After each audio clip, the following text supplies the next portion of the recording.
어리지만 그럼에도 불구하고 제가 살아오게 된 인생 또한 만만치 않아 여러분들께 제가 겪었던 일들에 대해 털어놓고 고생했다고 위로도 받고 싶고 잘 자랐다는 칭찬도 듣고 싶어서 그동안 속으로만 숨겨놨던 제 사연을 들려드리도록 하겠습니다.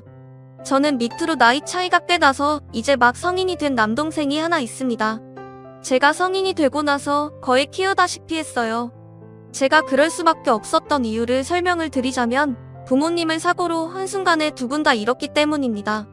저는 서울에 있는 한 대학교에 붙으면서 고향을 떠나 홀로 서울에서 자취를 시작했습니다. 저희 부모님은 자영업으로 생계를 유지하셨는데 꽤나 장사가 잘 되었기 때문에 저희 사정은 꽤 여유로웠습니다. 그러던 도중 술에 만취한 트럭 운전자가 저희 부모님의 가게에 들이박는 사고가 발생했고 가게를 청소하고 계셨던 어머니는 그 자리에서 바로 즉사하셨고 트럭이 빠르게 다가오는 것을 보고 어머니를 구하기 위해 자리를 뛰쳐나온 아버지는 크게 치이셨고 바닥에 처박혔습니다. 다행히 제 남동생은 학교에 있었던 시간이라 사고를 피할 수 있었지만 그게 다행인지는 잘 모르겠습니다. 모르는 번호로 전화가 걸려오면 저는 원래 받지 않았는데 그날은 왠지 몰라도 전화를 받게 되더군요. 병원에서 위급하게 들려오는 듯한 목소리와 그 내용에 저는 전화기를 떨어뜨렸고 그 자리에 돌처럼 굳었습니다. 믿기지가 않았거든요. 바로 어제까지만 해도 택배로 반찬을 붙였으니 남기지 말고 먹으라는 엄마의 말씀과 힘든데 고생이 많다는 아버지의 격려가 있었는데 어머니는 자리에서 이미 숨을 거두어서 어쩔 도리가 없었지만 아버지는 위중한 상태라고 빨리 병원에 오라고 하더군요. 학교고 마발이고 뭐가 문제였겠습니까? 당장 고향으로 뛰어내려갔습니다. 중환자실에 누워 계신 아버지의 모습과 수술 효과를 기대할 수 없다는 의사의 말이 너무 원망스러웠고 그 길로 바로 장례식장으로 내려갔습니다. 그곳엔 아직 10대에 불과한 어린 나이에 남동생이 주저앉아 엉엉 울고 있었고 저를 보자마자 제 품으로 달려들어 꺼이꺼이 울었습니다. 엄마를 그렇게 보낸 뒤 저는 고향에 정착해 아버지를 간병하고 동생을 케어하기 위해 학교에 휴학계를 냈고 급하게 자취방을 빼기 위해 서울로 다시 향했습니다. 일주일도 되지 않는 짧은 사이에 믿기 힘든 일이 너무 많이 생겼더군요. 자취방에 도착해보니 며칠 전 엄마가 붙였다는 반찬이 담긴 택배가 문 앞을 가리고 있었습니다. 보낸 사람 이름에 저희 어머니의 성함을 발견한 순간 차마 꾹꾹 눌러 참고 참으며 삭혔던 눈물이 펑 하고 터졌고 꺼이꺼이 울었습니다. 다행히 초봄이기도 하고 안에 있던 드라이박스 때문인지 반찬이 상하지 않았더군요. 이삿짐 센터를 불러 대충 짐을 꾸려 언제까지 가져다 달라고 한 뒤 급하게 방을 뺐고 그 반찬들은 그대로 들고 고향으로 다시 내려왔습니다. 냉동실에 엄마의 반찬을 넣고 집을 둘러보니 정말 딱 죽고 싶더군요. 그래도 아버지가 아직 살아계시니까 하는 마음으로 버티고 버텼습니다. 20살 고등학교를 졸업한 지 얼마 되지 않는 나이 이제 막 성인이 된 저는 할 수 있는 게 없었고 그저 아버지가 눈을 뜨기만을 기다리고 또 바랬습니다. 하지만 몇 달 지나지 않아 저는 동생의 학교에 전화를 걸어야 했습니다. 아버지가 지금 막 돌아가셨으니 동생을 병원으로 보내달라고 말이죠. 아버지는 트럭에 치이면서 바닥에 머리를 크게 찌으셨는데 그 충격으로 신경이 손상되어 결국 커다란 수술 이후에도 뇌사 상태에 빠져 돌아오지 못하셨습니다. 생전 봉사하시며 남을 도우셨던 아버지가 생각났고 결국 아버지는 7명의 새로운 생명을 남들에게 나눠주고 돌아가셨습니다. 저보다 9살이나 어린 동생을 두고 제가 차마 무너지고 꺾어질 수 없었습니다. 그렇게 부모님 두 분의 상을 몇 달 내에 연달이 치러냈어요. 그리고 알게 된 사실은 어머니와 아버지 두 분 모두 저와 제 동생 둘의 등록비와 결혼 자금을 따로 모으고 계셨고 그 외에도 보험을 많이 들어놔서인지 보상금이 꽤 컸습니다. 그리고 음주운전 차량의 운전자 가족으로부터 보상금도 많이 받을 수 있었어요. 그나마 다행이었던 점은 음주운전 차량의 운전자 또한 직사를 했다는 소식이었습니다. 솔직히 살아있었다면 제가 죽여버렸을 것 같기도 한데 죽었다는 소식이 어찌나 다행이던지 스스로 제가 악마 같은 생각에 소름이 끼치다가도 웃음이 나오더군요. 변호사를 선임해 우리 부모님의 목숨값을 받아낼 수 있을 만큼 최대한 받아내었습니다. 하지만 그게 무슨 의미가 있겠습니까? 이미 저와 제 동생은 부모를 잃었는데요. 그렇게 부모님의 자산을 대충 정리하고 가게도 팔았습니다. 배우지 않아서 운영을 할 수가 없었거든요. 보상금과 합의금까지 합치니 굉장히 큰 돈이 모였어요. 그렇게 부모님이 사셨던 집으로 다시 돌아갔고 그 이후로는 술과 담배만 했던 것 같습니다. 지금 생각해보면 남동생도 많이 어렸었는데 그 어린 것이 제 눈치를 봤을 거란 생각을 하면 가슴 한켠이 짠해지네요. 몇 달을 그렇게 페인처럼 살았을까? 남동생의 담임 선생님께서 저희 집에 찾아오셨더군요. 부모님을 잃은 충격이 컸던 저는 당시 우울증과 폭식증을 앓고 있었습니다. 갑자기 찾아온 남동생의 담임 선생님도 짜증나고 화가 나서 현관문을 열어 표독스럽게 왜 오셨냐고 쏘아붙였어요. 그랬더니 이제 막 초임으로 부임한 선생님으로 보이는 분께서 말하더군요. 걱정이 되어서 실례를 무릅쓰고 이렇게 찾아뵙게 되었습니다. 불쾌하셨다면 죄송합니다. 라고요. 막상 화는 냈지만 바로 사과를 하는 선생님의 모습에도 뻘쭘해 잠시 기다리시라 말을 하고 거실에 널브러져 있던 것들은 다 방으로 처박아버리고 들어오게 했습니다. 하지만 그럼에도 불구하고 누추한 꼴이었죠. 집 냉장고를 엄마의 손길이 닿은 채로 두고 싶어 아무것도 버리지 못하고 먹지 못해 냉장고도 엉망이라 집에 음식물 쓰레기 냄새도 진동을 했을 것이고 여기저기 널브러진 술병들도 애써 무시할 수준이 아닐 만큼 많았을 테고 집 안 곳곳에 담배 냄새가 났을 테니까요. 여기저기 배달 음식을 시켜 먹은 흔적과 치우지 못해 벌레들이 있는 흔적들까지 막상 집에 선생님을 데리고 나니 그제서야 부끄러움이 밀려오고 동생의 담임 선생님께 잘 보여도 모자란 것을 폭식으로 인해 뚱뚱하고 음식 국물이 묻은 늘어난 티만 입고 인사를 드리는 게 참 창피했습니다. 첫날 마신 술 때문에 속도 안 좋았죠. 그렇게 이야기를 나누게 되었습니다.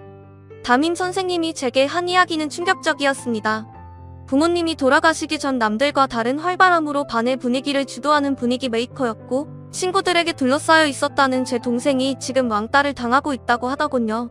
매일 술과 담배 냄새에 찌든 옷을 입고 등교해서 처음엔 아이들이 슬슬 피하는 정도였다면 이제 잘 씻지도 않은 냄새도 나서 따돌림을 당하고 있다고요. 그러니 누나분께서 힘을 내시고 일어나셔야 된다고 진심으로 호소하시더라고요. 전화로 말씀을 드리기 위해 여러 차례 연락을 드렸으나 받질 않으셔서 이렇게 왔다고 죄송하다고 사온 토마토 주스를 건네던데 그제서야 동생의 모습이 보이더군요. 동생은 자신 때문에 담임 선생님이 와서 누나가 화가 났다는 생각이 들어서인지 주눅이 든 채로 고개를 푹 숙이고 담임 선생님 뒤에 숨어 있더라고요. 떡진 머리와 꾀지지한 모습과 축 처진 어깨 제 눈치를 슬금슬금 보는 동생을 보니 그제서야 정신이 차려졌습니다. 생전 처음 보는 동생의 담임 선생님을 붙잡고 처음으로 그렇게 토해내듯 눈물을 흘렸던 것 같아요. 동생도 따라 울었죠. 담임 선생님도 함께 울어줬고 절 위로해준 것 같아요. 힘들지만 동생을 생각하셔야 되지 않겠냐고. 이제 이 아이에게는 누나가 전부라고요. 그리고 그날부터 저는 힘을 냈습니다. 그렇게 밖을 나가보니 계절이 2개나 바뀌어져 있더군요. 부모님을 잃은 지 반년이 지났더군요. 사실 저는 좀 더 부모님과의 추억에 빠져 살고 싶었습니다. 하지만 동생은 챙겨야 되겠더라고요. 그렇게 21살을 앞둔 어느 겨울날 저는 집을 대청소했어요. 가슴 아픈 일이었지만 상한 반찬들은 다 버려야 했어요. 하지만 그건 못 버리겠더라고요. 냉동실에 제가 얼려둔 엄마 반찬발이에요. 동생에게 계절에 맞는 옷을 꺼내주었고 함께 목욕을 했어요. 다음날 세스코 업체를 불러 집안의 벌레들도 퇴치했죠. 동생은 그제서야 묻더라고요. 자기 이제 안 버리는 거 맞냐고 물으면서요. 그제서야 제가 슬픔에 빠져 어린 동생을 학대했다는 것을 알게 되었습니다. 환경이 깨끗해지니 저도 환기가 되더라고요. 다행히 저희 부모님은 남겨주신 재산과 막대한 합의금이 있어서 금전적으로 아끼면 동생의 결혼자금과 대학 학비는 무난할 것 같았죠.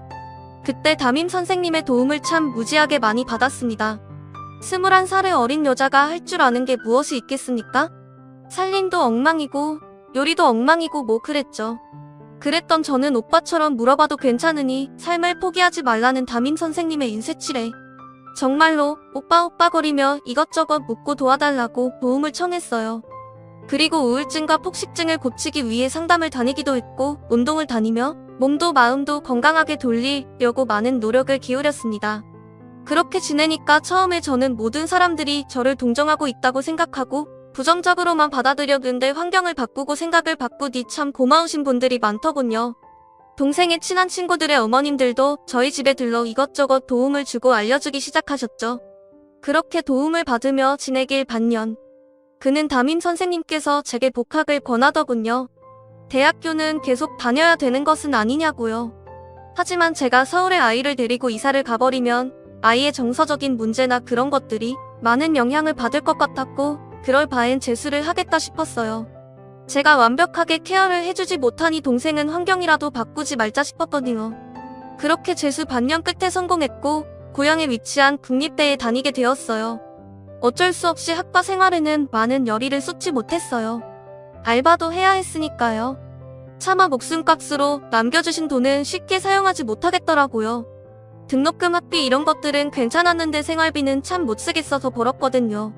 그렇게 저는 저희 집에서 과외를 하면서 지내게 되었어요. 저보다 어린 동생을 케어하면서 집안일을 하면서 할 수 있는 일은 과외뿐이더라고요. 그리고 생각보다 그건 꽤 잘 되었습니다. 그렇게 번 돈으로 동생도 가르쳤고 하고 싶다는 거 배우라고 학원도 보내주었어요. 제가 아이들의 성적을 쑥쑥 올려놓기 시작하자마자 생각보다 정기적인 수입을 벌 수 있게 되었고 동생도 함께 공부를 하게 되니 성적이 좋게 나올 수밖에 없었죠. 그렇게 대학생활 4년 내내 과외로 생활비를 충당했고 여전히 담임 선생님과 교류를 하고 있었어요. 대학을 졸업한 이후에도 과외를 하겠다는 학생 지원이 늘어났고 고민 끝에 조금의 목돈으로 집 근처에 사무실을 얻어 아이들을 가르치는 일을 중점적으로 하기 시작했습니다. 그렇게 점점 학생 수가 늘어나 혼자 감당이 되지 않아 경력직의 직원을 하나둘 뽑게 되었고 어느새 지금의 저는 10명의 선생님을 거느린 학원의 원장님이 되었습니다. 처음엔 전 과목 전부를 가리지 않고 봐주었지만 수학과 영어만을 집중적으로 가르치는 것으로 바꾸자 학생들이 정말 많이 오기 시작했습니다. 거의 저희가 살았던 동네에 대다수의 학생들이 올 정도였죠. 그 사이 제 남동생은 커다란 굴곡 없이 자랐고 큰 반항 한 번 하지 않고 커주었어요. 그리고 올해 서울에 내놓으라는 대학교의 철석부터 저희 학원의 자랑거리도 되어주었습니다. 그 사이 저는 제게 도움을 많이 주었던 담임 선생님 아니? 이제 남자친구라고 해야 될 것 같네요. 남자친구와 진지하게 만나는 사이가 되었습니다. 알고 보니 그때 담임 선생이 되고 처음 맡게 된 반이 제 남동생의 반이었다고 하더라고요. 처음엔 위로를 한 것도 진심이었지만 정말 오빠 하며 질문 세례를 쏟아내는 제가 귀엽기도 귀찮기도 했는데 어느 순간 제 걱정만 되었다고 하면서 제게 고백해왔고 저희는 내년에 결혼을 목표로 준비하고 있습니다. 알고 보니 저보다 7살이나 많은 사람이었더라고요. 저는 제가 가장 힘들었던 어쩌면 삶의 의지도 놓았을지 모르는 그때 제게 거침없이 손을 내밀어준 사람이었기에 저 또한 오빠의 고백을 받아들이게 되었습니다. 결혼 전에 벌써 3번이나 눈물을 흘렸어요.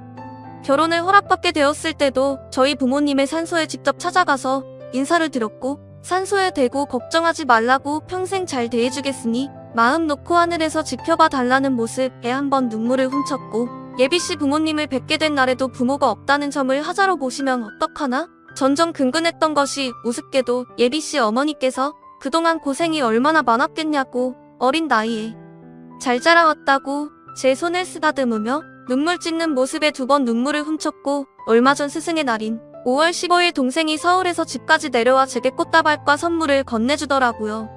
일주일 전에 내려와서 어버이날 애도 키워줘서 고맙다고 케이크를 사줘놓고 없는 돈에 무슨 선물이냐? 매우 의아해했더니 동생이 저더러 누나는 내 어버이면서 스승이기도 하잖아 하는 말에 3번 눈물을 훔쳤습니다.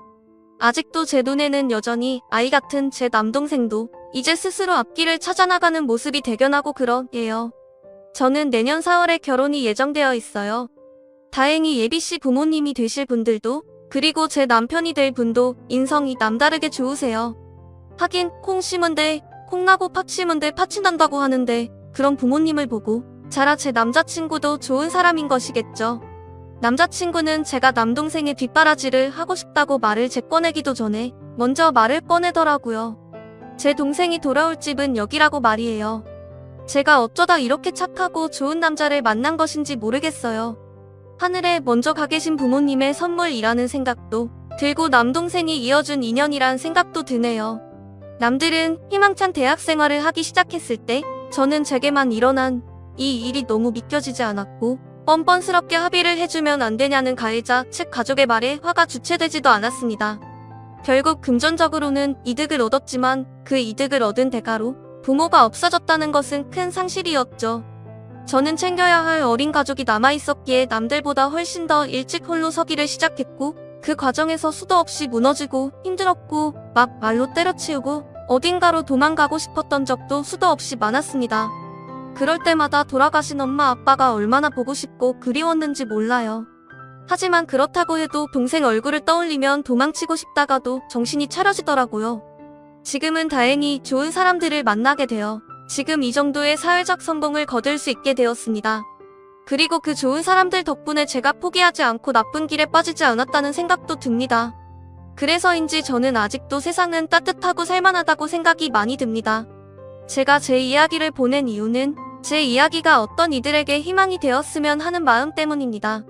지금도 말 못할 슬픔과 감당하기 힘든 현실에 주눅들고 어딘가로 훌쩍 도망쳐버리고 싶은 사람이 분명히 있을 겁니다.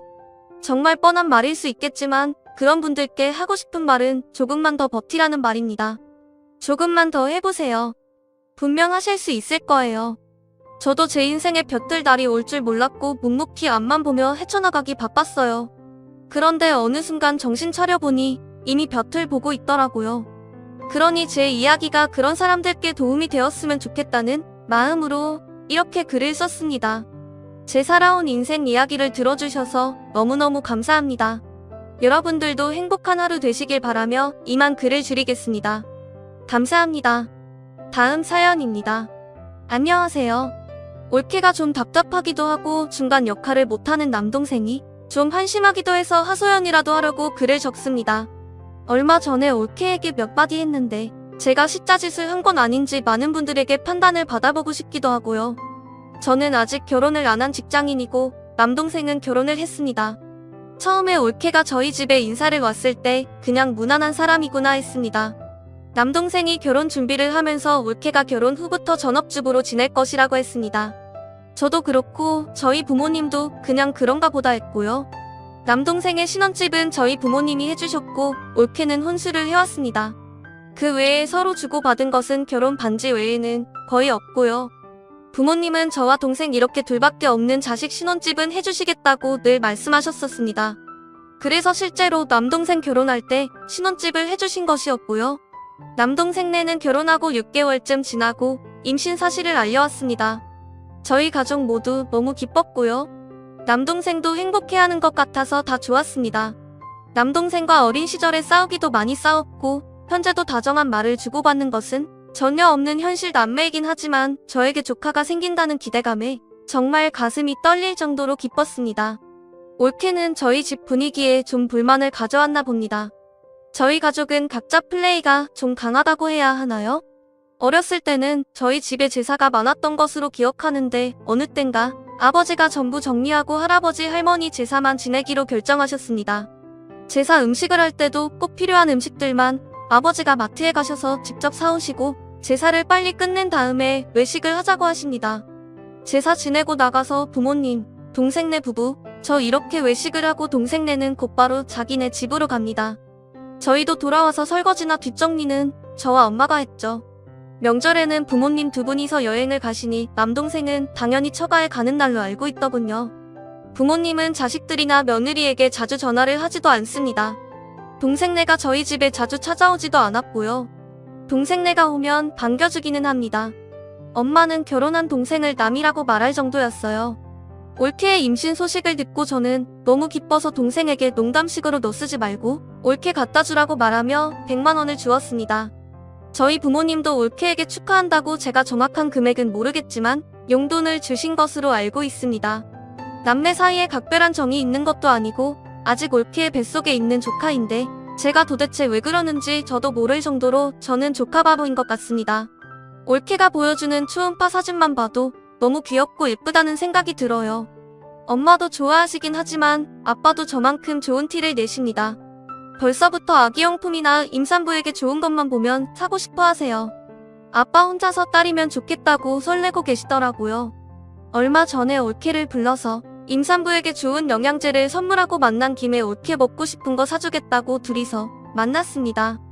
밥을 먹는데 올케가 그러더군요. 친구들 시댁은 안 그러는데 저희 집이 너무 정이 없다고요. 무슨 말인지 자세히 들어보니 다른 시댁은 시어머니가 축하한다고 잔치를 해주는 집도 있고 전화도 자주 하고 신랑에게 전화해서 며느리 잘 챙겨주라고 체금도 한다던데 우리 집은 딸랑 돈 주고 끄신 것이 불만이라는 얘기였습니다. 올케가 그런 생각이 들 수도 있겠다는 생각이 들어서 제가 저희 집에 대해 변명 아닌 변명을 했는데요. 부모님도 나도 충분히 기쁜데 가족이 자주 모이거나 하지를 않는 것뿐이니 올케가 서운하게 생각하지 말아 달라고 했어요. 그랬더니 올케하는 말이 저희 집에서 오래 키운 강아지 얘기를 꺼내더군요. 아기 태어나고 시댁에 찾아가면 그 강아지는 어떡하실 거냐고 물었더니 저희 엄마가 그럼 아기가 좀 클 때까지 오지 말라고 했다더군요. 엄마가 여기는 내 집이고 내 강아지 때문에 너가 걱정이면 안 오면 될 일이고 밖에서 만나던가 하면 될 일이라고 하셨대요. 그리고 또 엄마가 나는 한 번도 너에게 며느리이기 때문에 이거 해라 저거 해라 하는 식의 책임을 준 적도 없고 앞으로도 그러지 않을 것이니 서로 편하게 각자 자유롭게 살자고 하셨대요. 저희 엄마는 실제로도 그런 분이거든요. 저에게도 그런 식이에요. 올케의 볼멘 소리에 저도 좀 서운한 마음이 들었습니다.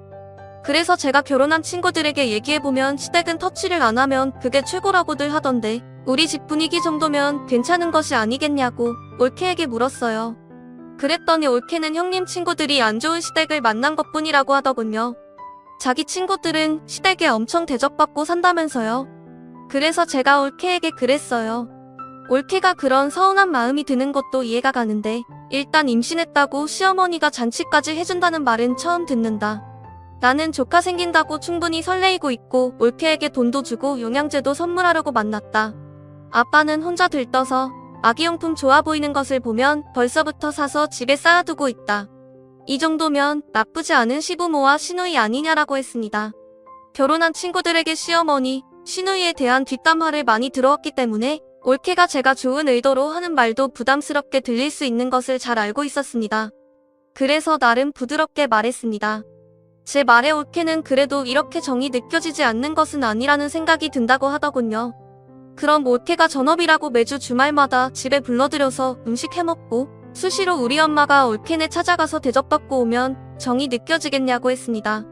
그리고 올케가 매일 시어머니에게 아침에 안부 전화, 저녁에 하루 일과를 보고하는 전화를 하도록 했어야 가족의 정을 느꼈을 것이냐고 했습니다. 그러다 하루 전화 빠뜨리면 전화 안 했다고 난리 쳐주고 전화 안 받으면 우리 엄마가 1시간 이내로 올케네 집에 출동해주면 정을 느끼겠냐고 했습니다. 올케는 제가 너무 극단적인 예를 든다고 하더군요. 그럼 우리가 주말에 우리 집이든 올케네 집이든 모이게 되면 나는 거의 없을 텐데 음식을 하거나 뒷정리를 하거나 하는 일은 누가 하게 될 것 같냐고 물어봤어요. 엄마와 동생도 올케와 함께 하긴 하겠지만 그 시간 동안 올케가 자유시간을 뺏기는 것인데 부담 가지 않겠냐고 물어봤습니다. 그랬더니 올케는 아무 말 없이 표정도 별로다군요. 오늘 올케에게 선물도 주고 여자끼리 수다 떨면서 식사하려고 만났는데 생각대로 되지 않아 나도 기분 별로라고 얘기했습니다. 올케가 동생과 결혼한 지 좀 되긴 했지만 올케 말대로 서로 부대끼는 시간을 많이 가지지 않아서 서로 적응하고 서로 맞춰갈 시간이 부족했던 것으로 생각된다고 했습니다. 오늘 일은 서로 서운하게만 생각할 것이 아니라 서로 맞춰가는 과정이라 생각하자고 했어요. 올케는 저와 헤어질 때까지 표정이 안 좋더군요. 저는 그래도 최대한 웃으면서 있다가 웃으면서 올케와 헤어졌습니다. 집에 왔더니 진 빠지더군요. 제가 그날 올케에게 했던 말들 중에서 시누이가 시집살이 시키는 듯한 말은 없었는지 되짚어보느라 머리도 아팠고요. 여러분들이 보시기에는 어떠신가요? 최대한 있는 그대로 적었습니다. 머리가 좀 복잡하네요. 감사합니다.